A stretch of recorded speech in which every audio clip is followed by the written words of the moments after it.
Olá, bom dia para você que nos acompanha. Começando por aqui mais uma edição do programa Fator Agro. Confira os principais destaques de hoje.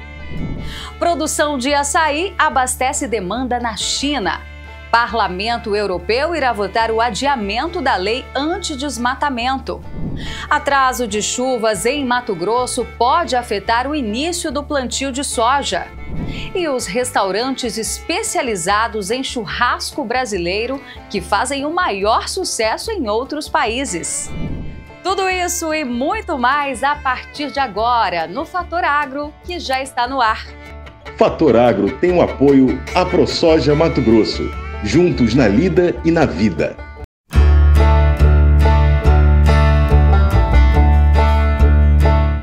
E a gente já abre esta edição destacando a produção de cacau no país, que é uma verdadeira potência.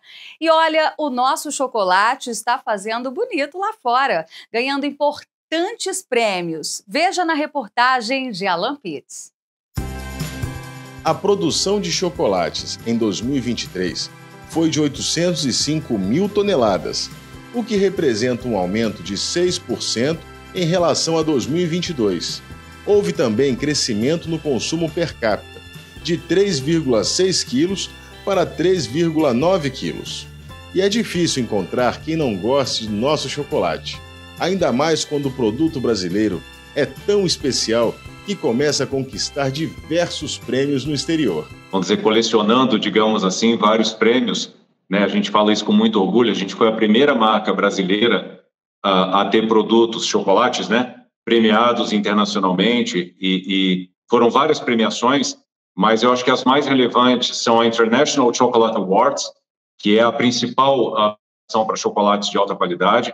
A gente foi a primeira marca brasileira a ter produtos vencedores nessa marca em 2016, e de lá para cá, todos os anos, a gente tem conseguido conquistar medalhas em premiações internacionais. Para fazer um chocolate de qualidade, primeiramente, o cacauicultor tem que tomar uma série de cuidados especiais com a produção, né? Não só as variedades de cacau que ele escolhe, mas o próprio clima, né, vai determinar também, o solo vai determinar algumas características de sabor daquele cacau. É importante, para fazer um chocolate de qualidade, que o produtor faça a colheita somente dos frutos maduros. É feita a colheita somente dos frutos sadios, né? É quebrado o cacau ainda no campo, né, ali no local, para não transportar essas cascas.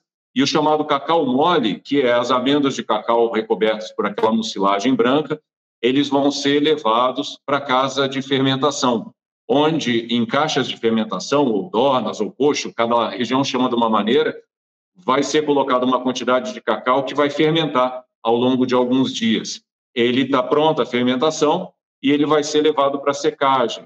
E a forma correta de fazer a secagem, é como a gente utiliza os nossos cacaus, é uma secagem ao sol, né? Então ele é espalhado em barcaças para que possa receber o sol. Quando ele está seco, aí sim ele está em condições de ser enviado para a fábrica, vai fazer uma primeira limpeza, a torra, a remoção da casca da amêndoa, né? Que é como se fosse uma pele, vai para uma pré-moagem e aí vai ser feita a massa de cacau, ou líquor de cacau, que é como se fosse um chocolate 100% cacau.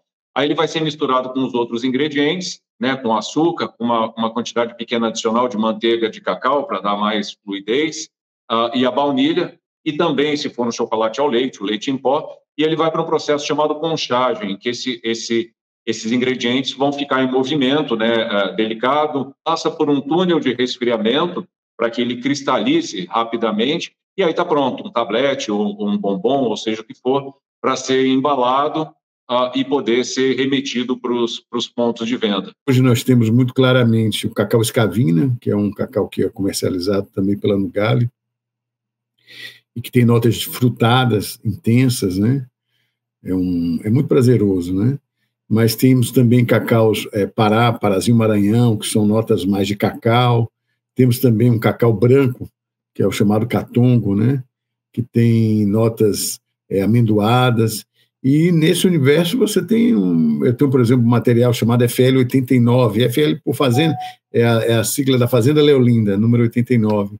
Ele tem notas de whisky, naturalmente, né? Porque ele tem uma ele tem um Brix elevado, né? Tem muito açúcar na sua polpa, e ele termina gerando um álcool residual muito intenso, então, durante o processo de fermentação. Então, ele tem uma nota alcoólica, né? Que dá uma nota alcoólica, né? E doce, o álcool é doce, né? Então, cada cacau tem sua nuance. Tem coisas muito exóticas, tem cacau que trazem notas de banana, notas de pêssego, né? Notas cítricas também, de especiarias, canela, noz, maíz. Então, você tem uma infinidade de possibilidades. A Fazenda Leolinda hoje ela produz mais de 100 toneladas de cacau fino por ano. Uma boa parte disso, algo em torno de... Depende, isso varia de ano a ano, né? Mas em torno de 50% disso é exportado, né, para a Europa. O chocolate, tão amado por pessoas de todas as idades e culturas, carrega em suas origens uma história milenar que remonta às antigas civilizações da América Central e do Sul. Os maias e astecas usavam o cacau, matéria-prima do chocolate, como base para uma bebida energética e revigorante. E a tal bebida encantou os colonizadores europeus, tornando-se uma verdadeira febre entre os mais ricos, principalmente depois que passou a ser adoçada com açúcar, um ingrediente muito valioso naquela época.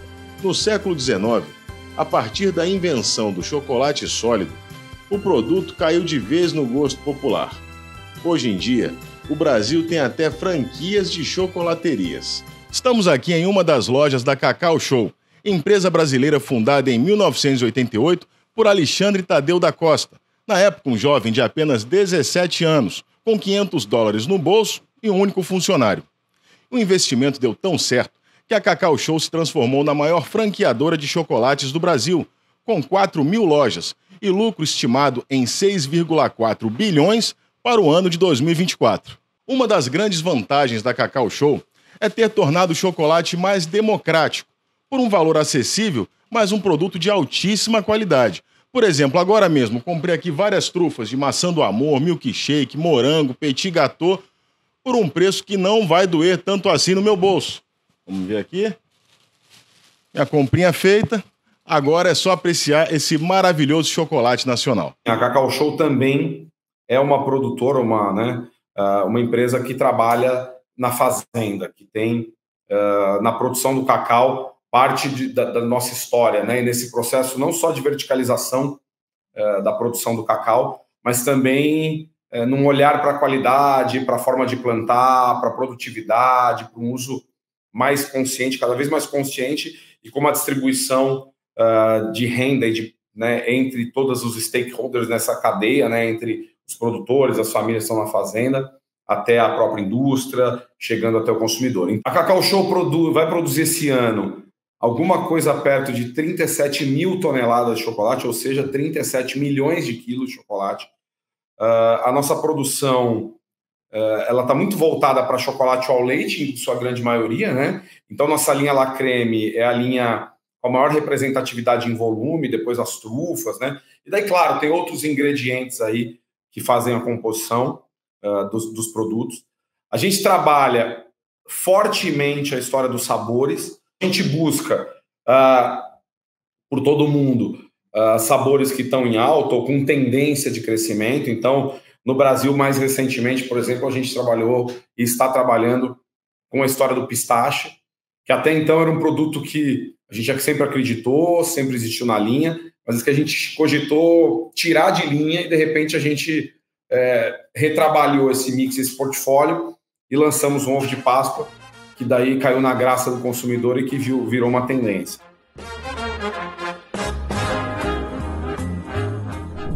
Hora do nosso giro de notícias.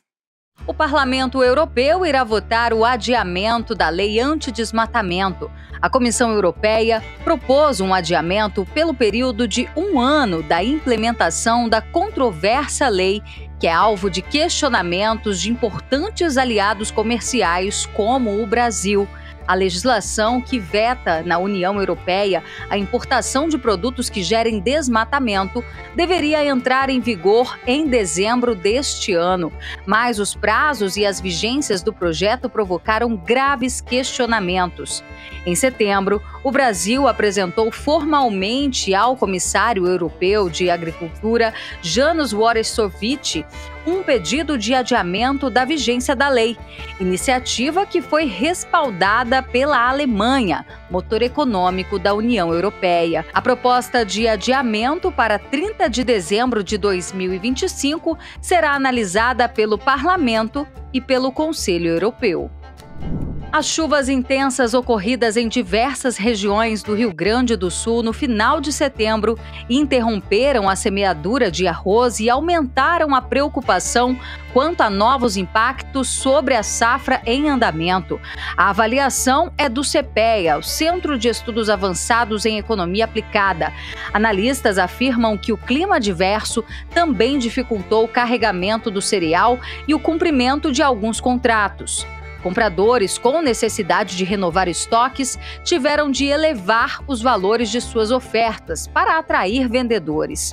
Além do clima, pesquisadores do Instituto explicam que as negociações foram influenciadas pela desvalorização do dólar e pelo menor ritmo nas vendas do arroz beneficiado. Também aumentou a disparidade entre os preços de compra e de venda. A indústria de máquinas e implementos agrícolas registra queda de 25,8% em 2024, de acordo com o levantamento da Associação Brasileira da Indústria de Máquinas e Equipamentos, ABMAQ. Em agosto de 2024, a indústria de máquinas e implementos agrícolas registrou um crescimento de 8,4%, frente ao mês anterior, com uma receita de pouco mais de 6 milhões de reais. No entanto, na comparação com agosto do ano passado, há um recuo de 15,8%. De janeiro a agosto deste ano, as vendas internas de tratores e colheitadeiras registraram uma queda de 29%, se comparado com os outros 8 primeiros meses do ano passado. A exportação do segmento também caiu no período 30%, cenário que resulta numa queda total de 29,1%. Entre os principais fatores que impactaram no resultado negativo estão as condições climáticas que ocasionaram perda na produtividade, preços das commodities em baixa e juros elevados. Produtores rurais afetados pela seca no Amazonas terão dívidas perdoadas.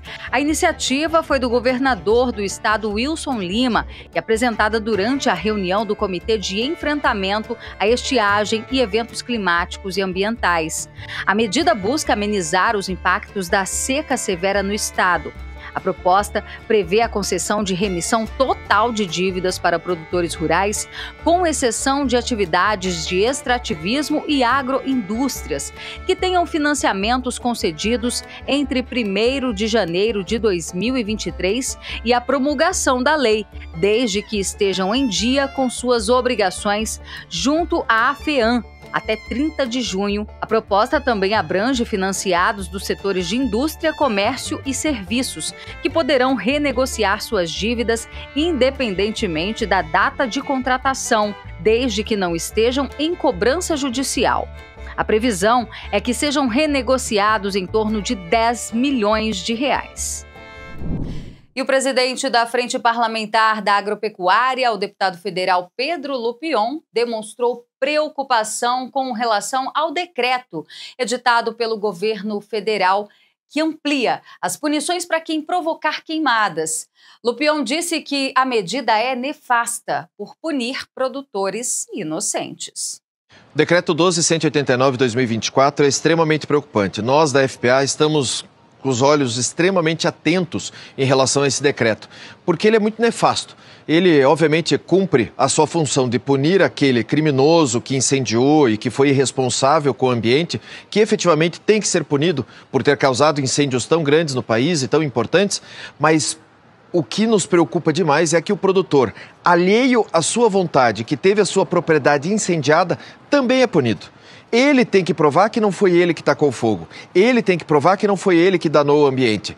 E ele é punido, e mais do que isso, combinada com a resolução do CMN, do Conselho Monetário Nacional, ele fica impedido de acessar crédito, tem a sua propriedade embargada.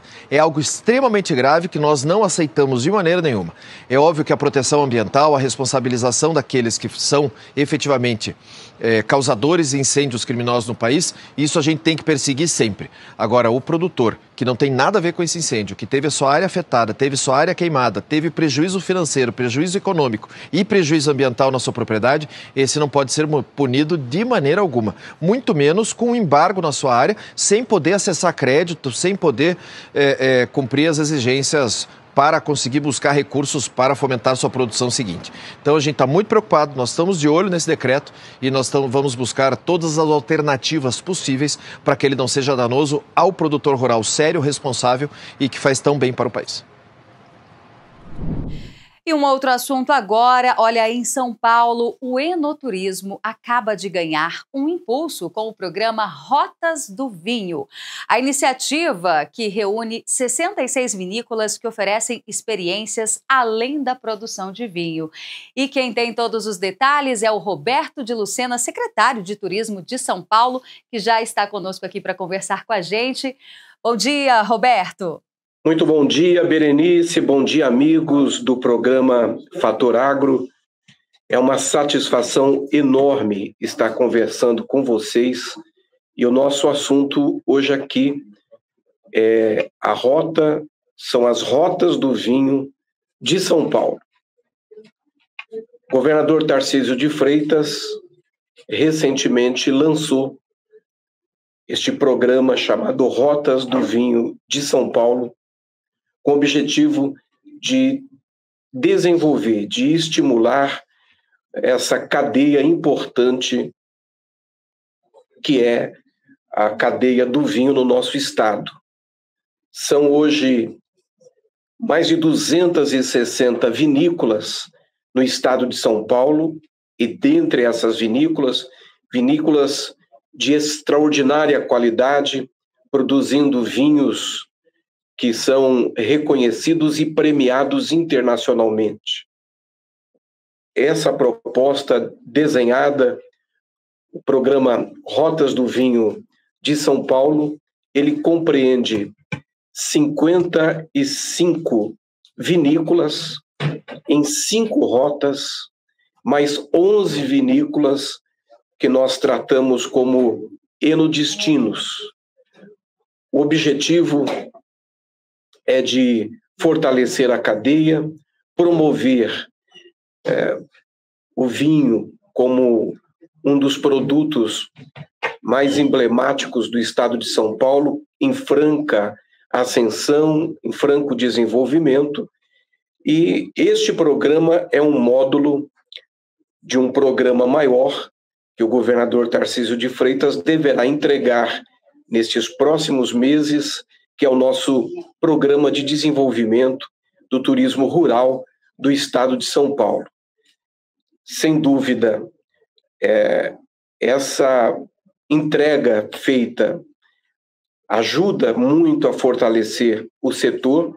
Nós estamos trabalhando com um perímetro de 50 quilômetros para apoio e desenvolvimento de toda a cadeia, e foi muito bem recebido pelo mercado, foi muito bem recebido pelo trade. E finalizando, eu quero aproveitar essa oportunidade para convidar a todos para conhecerem em São Paulo as rotas do vinho de São Paulo. Vocês vão se encantar com as experiências proporcionadas pelas vinícolas de São Paulo, e aí não é só o vinho de extraordinária qualidade, de altíssima qualidade, mas a própria experiência em si, de vinícolas que estão preparadíssimas para receberem com toda a condição os nossos visitantes de todo o Brasil. Então, todos estão convidados para virem a São Paulo, para conhecerem as nossas rotas do vinho, e aí eu quero convidá-los neste momento a entrarem nesse endereço eletrônico rotasdovinho.sp.gov.br, terem maiores informações e dizer que São Paulo espera a todos com os braços abertos. Vamos fazer um breve intervalo comercial e na volta temos algumas dicas para o produtor que enfrenta dificuldades para reduzir os estresses da cultura de soja. E ainda, a terceira e última reportagem da nossa série especial que mostra como vivem os ribeirinhos à margem do Rio Negro. Não saia daí, o Fator Agro volta já. Fator Agro tem o apoio à ProSoja Mato Grosso. Juntos na lida e na vida.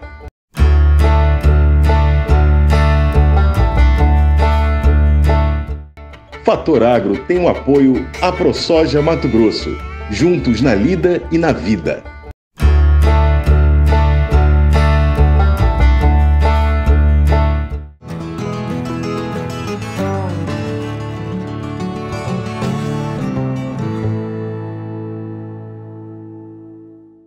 Já estamos de volta e olha, em entrevista exclusiva para o programa Fator Agro, o presidente da Associação dos Produtores de Soja e Milho de Mato Grosso comentou sobre as perspectivas para a próxima safra e demonstrou preocupação com o atraso para o início das chuvas, que pode afetar a janela de plantio de várias culturas.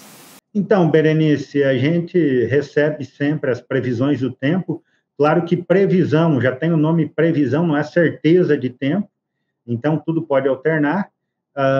Falava-se em laninha ou neutralidade, porém está tendo um atraso no início das chuvas, isso preocupa, porque passamos por um ano de El Niño intenso, no qual os volumes pluviométricos foram baixos, os reservatórios de água estão baixos, nível de rio e reservatórios, isso preocupa. E temos ainda uma intensidade grande de fumaça. Então, mesmo para o plantio irrigado, para aquele produtor que vai cultivar o algodão ou que vai fazer 3 culturas esse ano na irrigação, preocupa porque esse clima nublado faz com que a planta não se desenvolva durante o início, isso faz perder produtividade. E agora, já estamos adentrando o início de outubro, começa a apertar a janela também para se plantar rápido, para poder depois fazer um plantio de milho safrinha. Então, cada dia que vai passando, ainda as médias de produtividade da soja não estão ameaçadas se a hora que chegarem as chuvas estiverem regulares. Porém, do milho você já começa a perder produtividade, e é claro que se alongar mais uns dias, as variedades também são adaptadas por fotoperíodo. Normalmente, o fim do vazio sanitário é 15 de setembro, esse ano, 7 de setembro, então, você também começa a perder um pouco de potencial de produtividade. Nós passamos na soja aí, o ano retrasado, o estado colheu mais de 45 milhões de toneladas, na última safra com o El Niño 39, o IMEA estima 44, nós da ProSoja Mato Grosso somos mais conservadores e trabalhamos com 42 milhões de toneladas, porque já não está dentro do cronograma previsto, que era de se iniciar até 15 de setembro esse plantio. E já que estamos falando de soja, olha, quando há escassez de água no solo, a planta passa pelo que os produtores chamam de estresse hídrico. E o que fazer para reduzir os danos? É o que explica o pesquisador do Instituto de Ciências Agronômicas, o Elmar Floss. Esses estresses, eles prejudicam e reduzem o rendimento porque causam distúrbios nutricionais na planta, porque sem água a planta não absorve nutrientes, reduz a atividade fotossintética das folhas, que é o processo fisiológico mais importante envolvido com a produção. Consequentemente, a parte aérea não produzindo açúcares, também vai haver uma redução na soja da fixação biológica de nitrogênio, que é tão importante, que ela representa 85% do nitrogênio que a planta usa na síntese, seja de biomassa, seja especialmente dos grãos que são exportados. Causa distúrbios hormonais, ou seja, reduz os hormônios promotores do crescimento, como gibelina, auxina e citocinina, e aumenta os hormônios inibidores, o ácido abscísico, produzido pela raiz, e o etileno, produzido principalmente pela parte aérea. Também, nesse caso, há a produção de radicais oxidativos, especialmente a produção de água oxigenada, e a partir daí o oxigênio oxidativo, que são potentes destruidores de membranas, da membrana celular, dos organoides, e levam a célula à morte. A consequência de tudo isso é uma antecipação e uma desuniformidade na floração, o abortamento de flores e legumes, a redução do número de grãos por vagem ou por legumes, a retenção foliar, ou seja, as vagens já estão secas, os grãos estão secos para colher, mas ainda há folhas verdes, ainda há caule verde, e uma senescência precoce, ou seja, reduz o período de enchimento de grãos. Evidentemente que o estresse hídrico ele é reduzido, ele é evitado quando é possível fazer investimentos com a irrigação. Mas nem sempre é possível fazer irrigação em todas as áreas.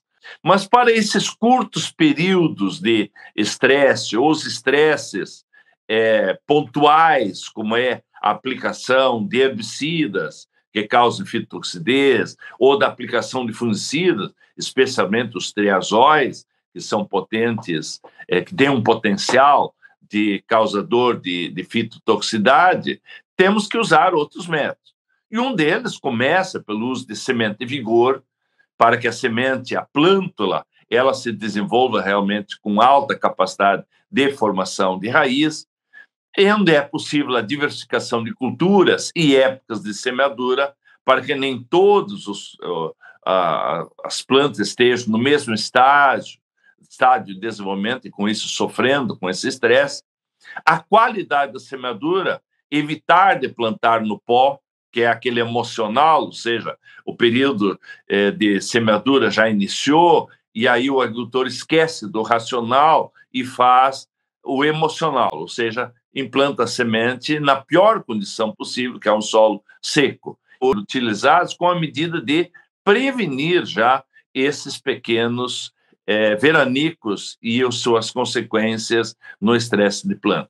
E ainda se pode dar como exemplo o uso de ácidos úmicos, o uso de aminoácidos, especialmente a prolina, o uso de produtos hormonais, porque sempre que nós aumentamos a concentração de auxinas, gibelinas, citininas, redução desse estresse de forma preventiva e, consequentemente, a planta tem um melhor desenvolvimento, tem uma área foliar maior, maior teor de clorofila para aumentar a eficiência da absorção de luz e aí, consequentemente, nós temos o aumento do rendimento.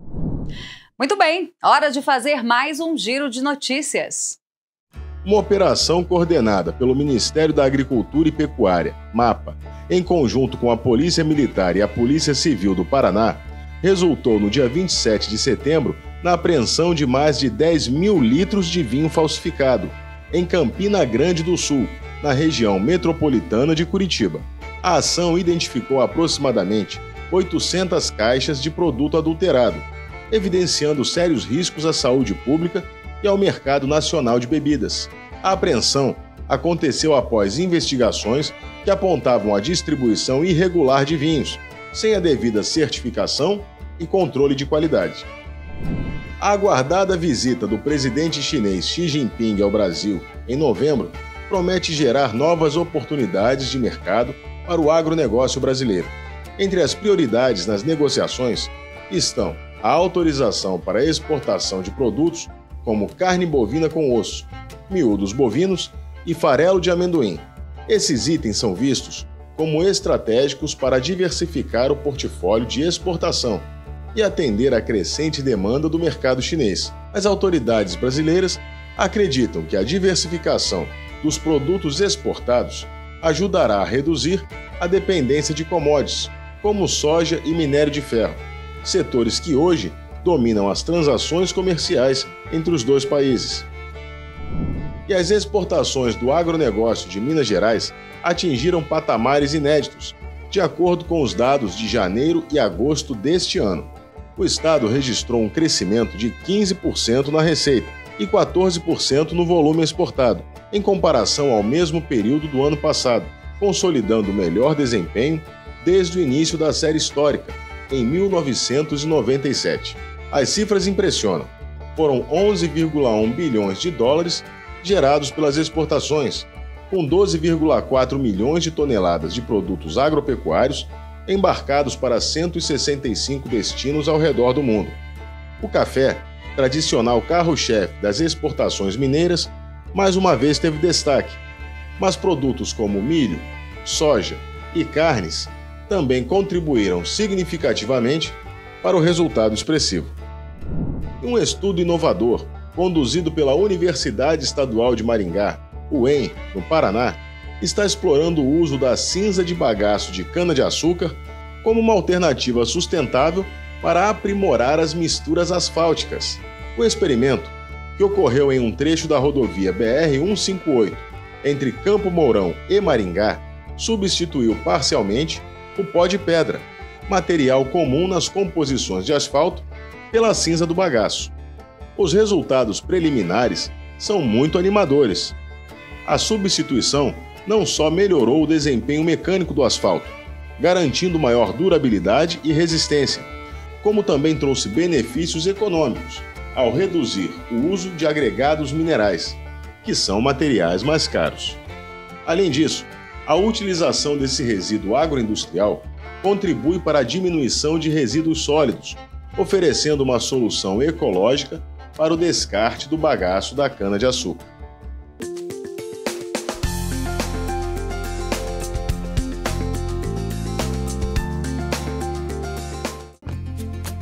Os próximos dias serão de forte calor no centro-oeste do Brasil, com temperaturas que podem ultrapassar os 40 graus até o dia 10 de outubro. Enquanto isso, uma nova frente fria se aproxima pelo sul do país, trazendo a possibilidade de temporais.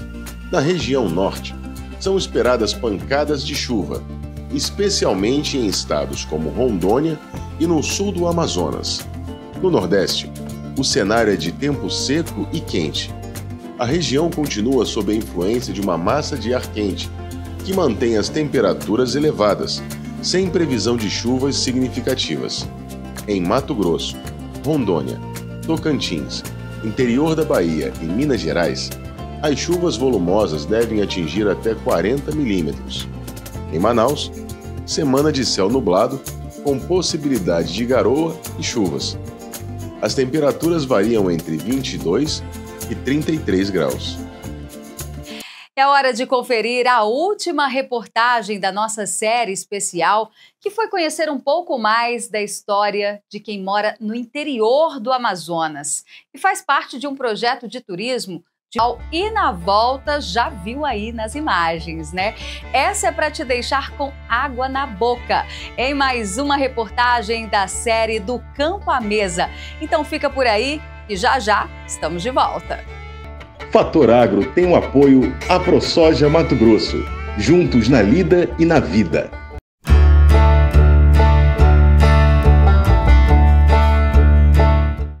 Fator Agro tem o apoio AproSoja Mato Grosso, juntos na lida e na vida.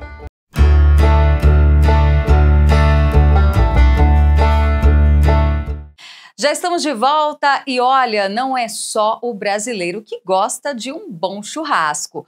Restaurantes especializados no jeitinho brasileiro estão fazendo maior sucesso nos Estados Unidos, na Europa e até na China. Isso comprova a qualidade da nossa carne. Veja na reportagem de Alan Pitts. O bom e velho churrasco brasileiro já se tornou uma marca da cultura nacional. Mais do que uma simples refeição, ele serve para reunir os amigos e familiares, e até mesmo para festejar. E o sucesso do churrasco brasileiro passa, antes de qualquer coisa, pela qualidade da nossa carne. A carne bovina brasileira foi considerada a melhor do mundo no ano de 2024, em uma competição internacional da Taste Awards. Em 2023, produzimos mais de 9 milhões de toneladas de carne bovina, segundo dados do IBGE, 11,2% a mais do que no ano de 2022. Mas, de maneira geral, a gente tem crescido em produtividade e isso tem implicado numa maior produção nacional, né? Destaco aqui os estados do Mato Grosso, Pará, Goiás, Minas Gerais, Mato Grosso do Sul, Rondônia, Bahia, nesta ordem aí como principais produtores nacionais, né, de carne bovina. Destacaria aqui também que a gente vem aí num processo, desde o ano passado, de incremento nos abates, né? Então, aquele cenário de alta nos preços lá atrás gerou certa retenção de fêmeas como matriz e a gente viu aí a partir de 2022, ganhando força em 2023, um crescimento da oferta de animais para abate, né? O ano passado, esse ano também não muito diferente, e isso gerou uma queda no preço aí, pensando já no valor da arroba do boi gordo e também nos animais de reposição, pensando aí no garrote, no bezerro. E com destaque aí para os programas de certificação de qualidade da carne bovina, né? Então a gente tem crescido e há espaço para o Brasil também ganhar mais notoriedade, representatividade também nas exportações desse produto. O Brasil é o segundo maior produtor de carne bovina do mundo, perdendo apenas para os Estados Unidos. Contudo, somos os maiores exportadores globais do produto, com 25% do mercado. Em linhas gerais, em termos de exportação, como principais destinos, a gente tem como principal destino, a gente tem aí a China, né? Pegando os dados até agosto, 49% do faturamento com as exportações de carne bovina foram aí decorrentes das compras desse país, né, da China. E na sequência a gente tem Emirados Árabes com 7,2%, os Estados Unidos com 6,5% e o Chile com 4,5% do total exportado, pensando em termos de receita. Irresistível, suculento e avassalador. O churrasco brasileiro faz tanto sucesso que já extrapolou as fronteiras de nosso país. Você consegue encontrar boas churrascarias brasileiras nos Estados Unidos, na Europa e até mesmo na China. Um sucesso e tanto. O churrasco brasileiro caiu no gosto dos chineses há mais de 25 anos. A churrascaria Latina Brazilian Steakhouse foi um dos primeiros restaurantes ocidentais em Xangai e hoje a churrascaria tem diversas filiais espalhadas pela China. Outro caso emblemático é a churrascaria Fogo de Chão, que tem mais de 80 unidades no exterior, incluindo grandes cidades dos Estados Unidos como Nova York e Las Vegas, além de Bolívia, Equador e México.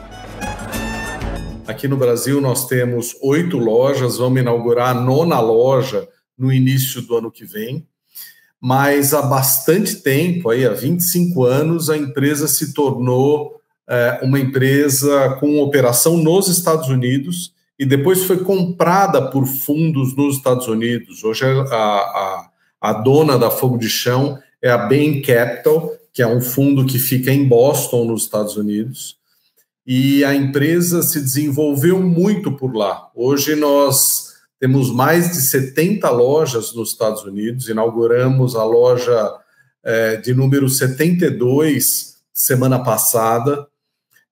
Então, nós temos 80 lojas próprias entre Estados Unidos e Brasil e tem franquias em outros lugares do mundo. Então, tem franquia no México, tem franquia na Bolívia, vai ter franquia na Europa, na Ásia. Então, a empresa está se expandindo muito. E tudo em função do sucesso da hospitalidade gaúcha e da maneira do cuidado que nós temos com o churrasco e o prazer que a gente tem de servir o bom churrasco aí em volta da mesa na Fogo de Chão. O nosso churrasco, o sucesso é pela qualidade da carne, sal grosso e fogo alto. E isso caiu nas graças deles e mais, o serviço gaúcho, a hospitalidade nossa também caíram nas graças deles. Então, por isso, desse crescimento absurdo por lá. E é a mesma experiência que tem aqui, é a experiência que tem lá.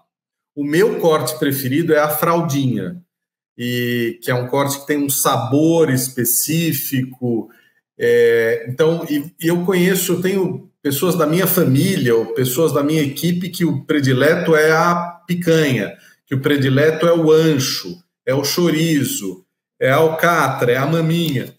Então, não dá, ou é o cordeiro, é o assado de tira. Então, eu diria que eu advogo pela fraldinha, é o que eu mais gosto e feito da maneira correta é imbatível, mas é muito pessoal.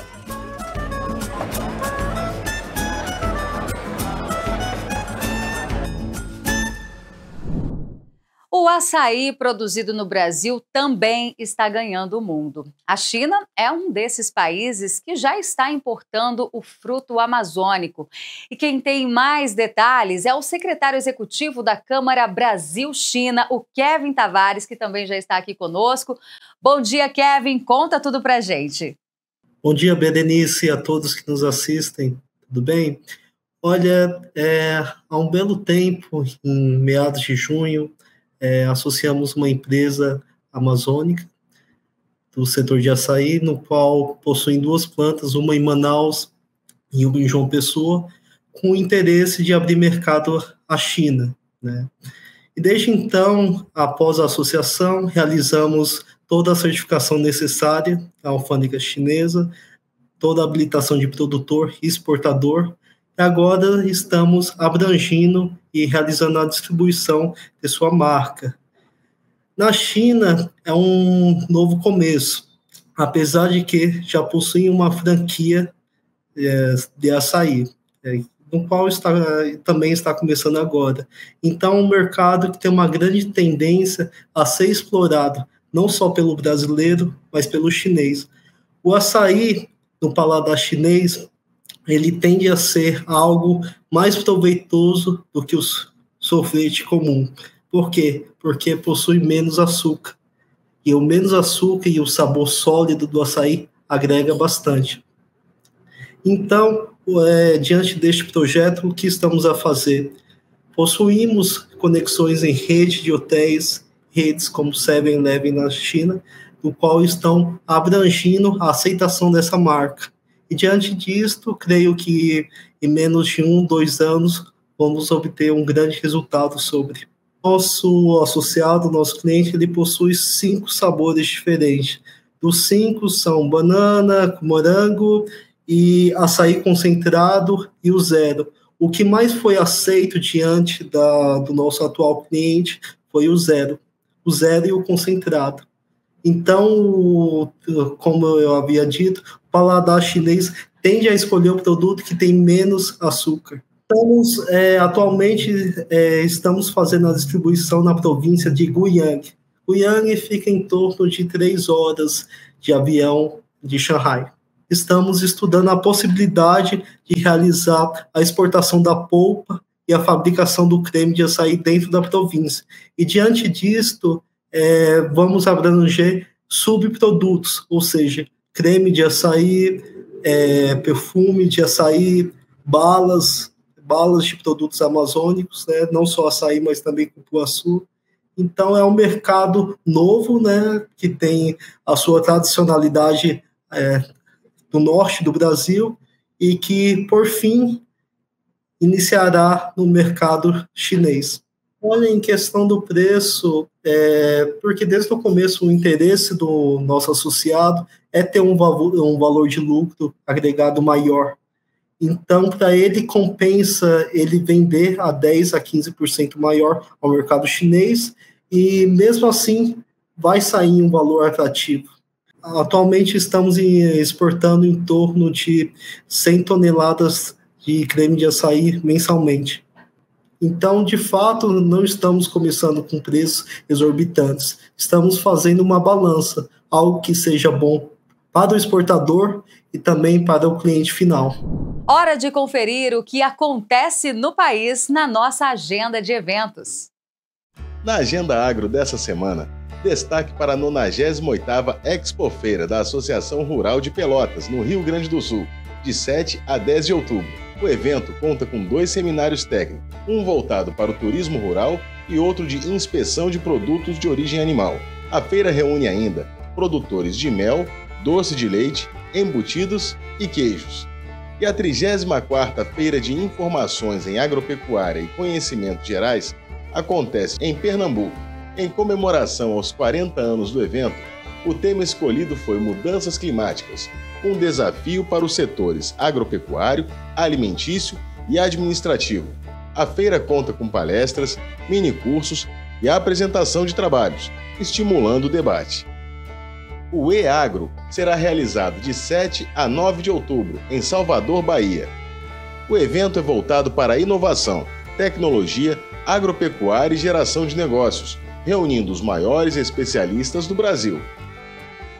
Já a Expo Lages será realizada de 9 a 14 de outubro, na Serra Catarinense, reunindo 42 expositores. Com uma tradição de 104 anos, a feira reafirma o seu compromisso de conectar pessoas e impulsionar negócios.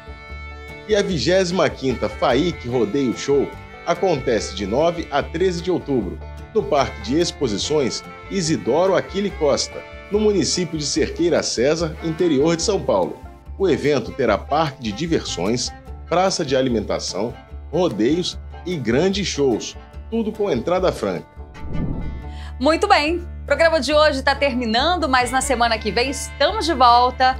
E se você quiser rever alguma dessas reportagens e outras inéditas, siga o nosso canal no Instagram e também no YouTube, Programa Fator Agro.